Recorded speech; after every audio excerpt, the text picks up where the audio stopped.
আর দাদা আজকে রান্না করবে। আমি রান্না করবো? হ্যাঁ, তো কালকে আমরা যাবো, তো তোমার হাতে রান্না খেয়ে যাবো। জামাই ঠিকই বলেছে, জামাই ঠিকই বলেছে, দাদার হাতে রান্না খেয়ে জামাইরা চলে যাবে।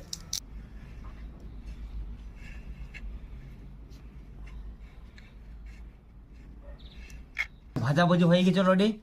আর এই শীতের মরশুমে আগুনও পোয়াচ্ছি, আর সঙ্গে গরম গরম পকোড়া সবাই মিলেও খাচ্ছি। চলো মুনি স্টার্ট করো, দিদি স্টার্ট করো, মা স্টার্ট করো, বগ্নিবদি স্টার্ট করো। হ্যাঁ, তুমি ভেজটা নাও, ঠিক আছে, আর আমরা মাংসটা খাবো। দেখছো তো আমি ভেজটা নেবো। বেশ ঠিক আছে, হ্যাঁ, তুমি ভেজটা বেশ ঠিক আছে, নাও। হ্যাঁ, আমি ভেজটা নিই। হ্যাঁ, ঠিক আছে।